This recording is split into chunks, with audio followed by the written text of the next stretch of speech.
Welcome और welcome back to the channel great math mentor. तो आज की वीडियो में हम देखेंगे कि बेसिस एंड डायमेंशन में कि कोई अगर गिवन सेट है तो क्या कोई शॉर्टकट तरीका है उसको बेसिस प्रूफ करने का या फिर उसे रिजेक्ट करने का कि ये बेसिस नहीं होगा। पिछली वीडियो में हमने इससे रिलेटेड एक आध चीज़ें देखी थी, आज हम और एक इम्पॉर्टेंट पॉइंट देखने वाले हैं। तो चलिए पहले इस टॉपिक पे आने से पहले एक क्वेश्चन कर लेते हैं। आपको गिवन है कि आर क्यूब में अगर कोई एक गिवन सेट है S is equal to x comma y comma z और ये गिवन है is a basis of R cube, then आपको प्रूफ करना है कि इस टाइप का सेट, सपोज इसे एस डैश कंसिडर कर लेते हैं, x plus y plus z and then x plus z is also a basis. आपको ये प्रूफ करना है ऑल्सो अ बेसिस, मतलब अगर एक्स वाई जेड बेसिस है तो x plus y plus z और एक्स प्लस जेड ये भी फिर से बेसिस बनेगा। ठीक है, तो देखिए कैसे कर लेते हैं। अगर किसी सेट को बेसिस प्रूफ करना है तो आपको पता है इसको दो चीज़ें प्रूफ करनी पड़ती हैं। पहली चीज़ प्रूफ करनी पड़ती है कि ये जो सेट है वो लीनियरली इंडिपेंडेंट है।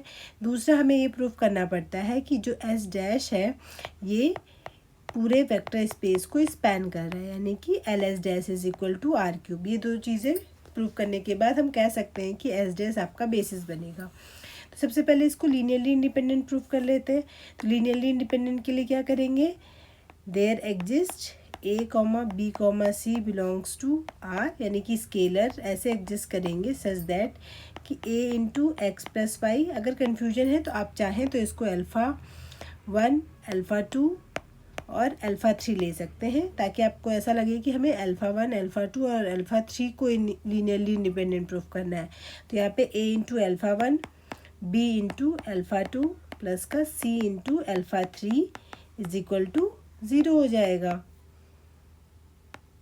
ठीक है, और आपको अगर ये लीनियरली इंडिपेंडेंट है तो लास्ट में आंसर क्या आएगा, a equal to 0, b is equal to 0 and c is equal to 0।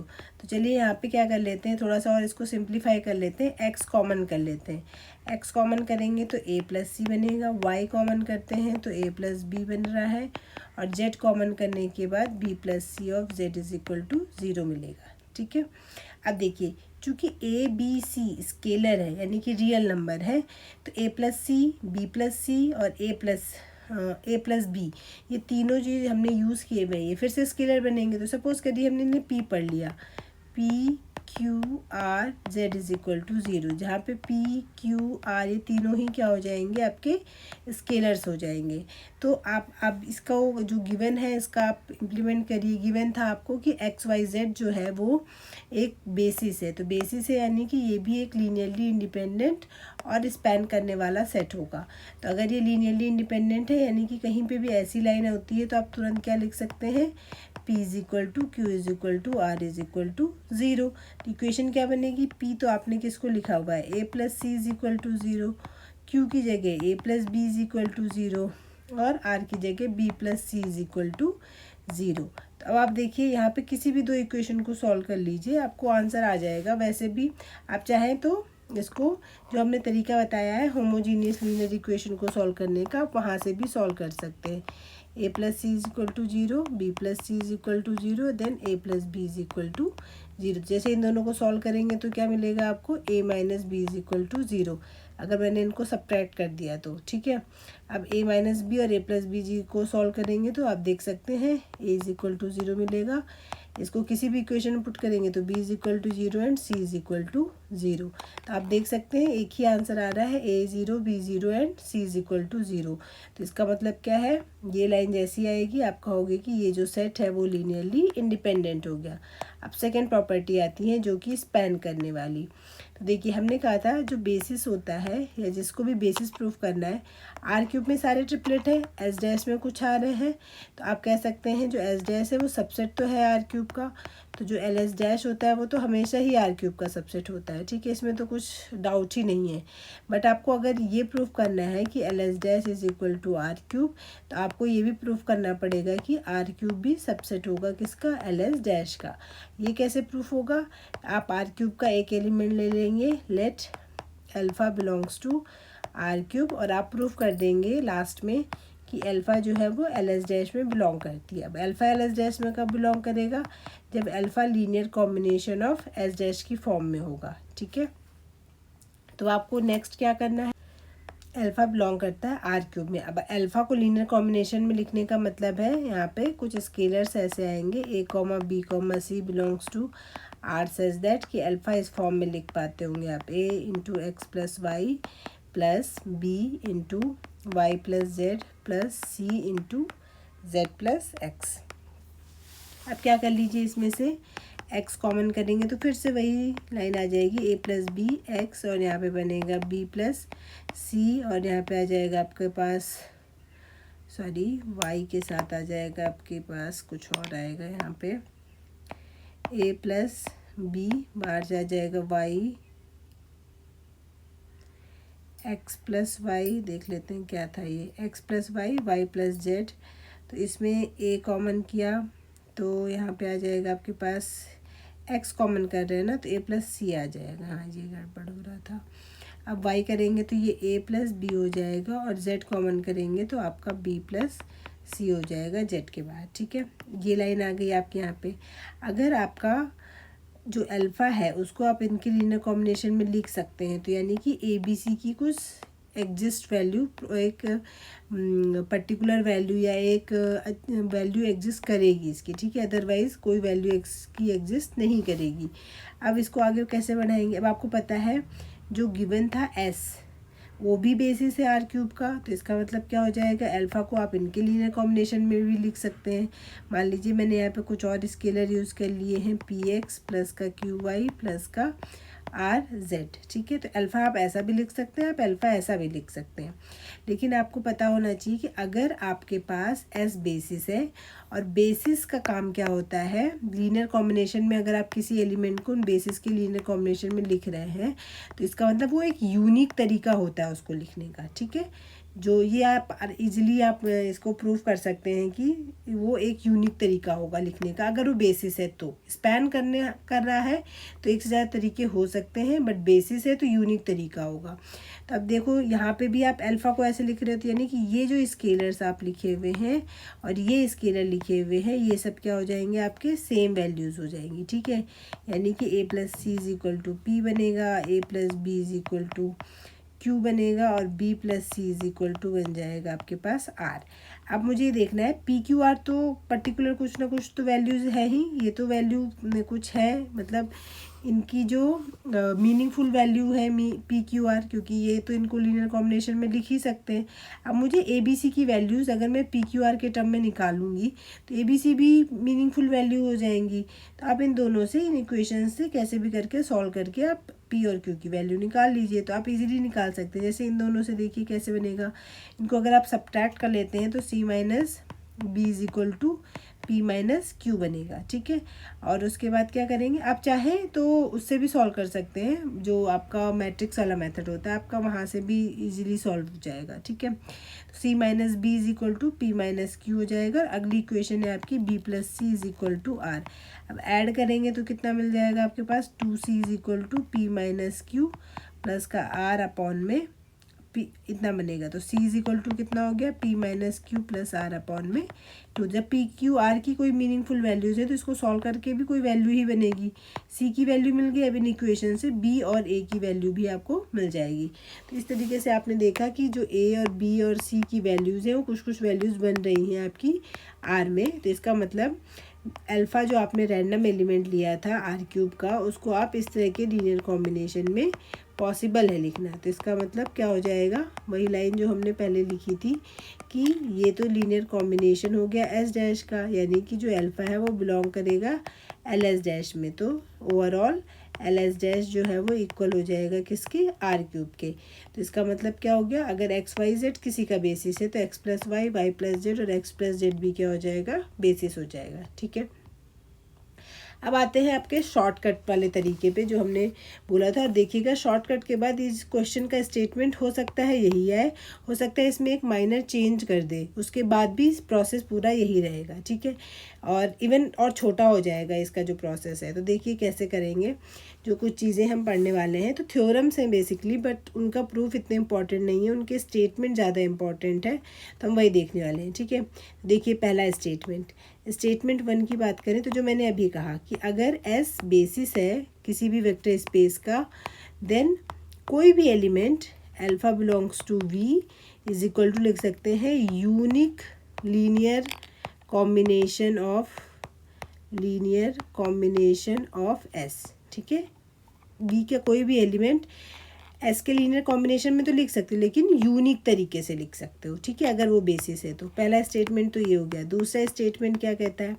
दूसरा स्टेटमेंट ये है, बहुत इंपॉर्टेंट स्टेटमेंट है, ये आगे बहुत बार यूज़ होने वाला है, कि अगर कोई V आपका वेक्टर स्पेस ऑलरेडी गिवन है और इसका कोई भी एक लीनियरली इंडिपेंडेंट सबसेट है, ये कैसा सबसेट है? लीनियरली इंडिपेंडेंट सबसेट है, ठीक है। तो इस लीनियरली इंडिपेंडेंट सबसेट को एक्सटेंड कर सकते हैं इसके बेसिस में।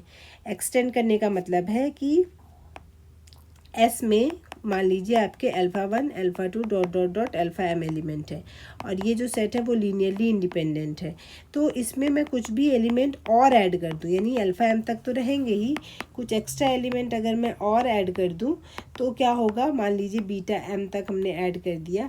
ये एलिमेंट ऐड करने के बाद जो ये है ये आप बेसिस में कन्वर्ट कर सकते हो आप, ठीक है। तो every linearly independent subset of V can be extended as a basis of V, okay. ये दूसरी चीज़ हो गई। थर्ड चीज़ है आपकी कि अगर आपके पास S सबसेट है V का, ठीक है, ये इंपॉर्टेंट है। इसमें क्या होगा? अगर आपको V का डायमेंशन पता है, ओके, V क्या है? आपका एक वेक्टर स्पेस है, और अगर आपको V का डायमेंशन पता है कि V का डायमेंशन से n है, ठीक है, और S इसका सबसेट है। अब देखिए S अगर लीनियरली इंडिपेंडेंट सबसेट है, ऐसा सबसेट है जिसमें n एलिमेंट्स है, ओके, V का एक सबसेट आपको मिल गया जो कि लीनियरली इंडिपेंडेंट है और इसमें कितने एलिमेंट है? n, तो निश्चित रूप से जो S है वो V का बेसिस होगा, ठीक है।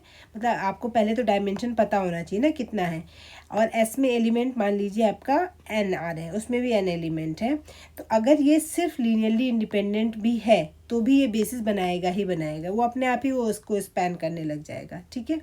और इसी तरीके से एक नेक्स्ट स्टेटमेंट है, फोर्थ स्टेटमेंट, कि अगर V का डायमेंशन आपको पता है और S उसका सबसेट है V का, और S में n एलिमेंट्स हैं और LS is equal to V हो जाता है, तो भी ये बेसिस बनेगा, ठीक है। तो इससे क्या पता चल रहा है? इससे पता चल रहा है कि किसी भी सेट को अगर आप बेसिस प्रूफ करते हो तो आपको दो प्रॉपर्टीज़ हमेशा प्रूफ करनी पड़ती हैं। पहली प्रॉपर्टी कि वो लीनियरली इंडिपेंडेंट हो, और दूसरी प्रॉपर्टी कि वो LS is equal to V हो। लेकिन इसमें से ये पता चल रहा है, शॉर्टकट तरीका यही हो गया आपका, जो है जिसकी हम बात कर रहे थे, कि अगर आपको डायमेंशन पता है वेक्टर स्पेस का पहले से, ठीक है, डायमेंशन ऑफ V नोन है आपको, और आपको बोला जा रहा है ये सेट चेक करो ये इसका बेसिस है या नहीं है, तो आपको बस इतना देखना है क्या S में भी इतने एलिमेंट है, n एलिमेंट है अगर n एलिमेंट, तो इन दोनों में से एक भी प्रॉपर्टी अगर ये सेटिस्फाई कर रहा है तो ये बेसिस हो जाएगा। यानी कि डायमेंशन पता होने पे आपको दोनों प्रॉपर्टी सेटिस्फाई करवाने की ज़रूरत नहीं होती है, ये अपने आप ही सेटिस्फाई हो जाता है।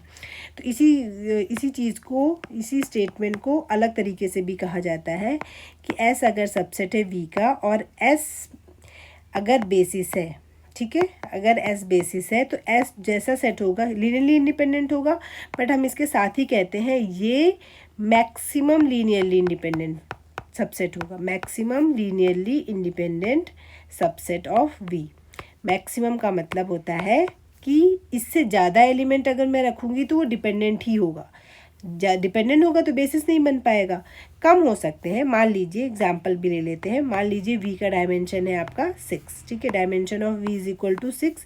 हमने क्या किया, एक S लिया इसका सबसेट, और सपोज करिए S में जो S है उसमें 5 एलिमेंट है, ठीक है, 5 है या 7 है या 8 है, जो भी आप कहना चाहें, ठीक है।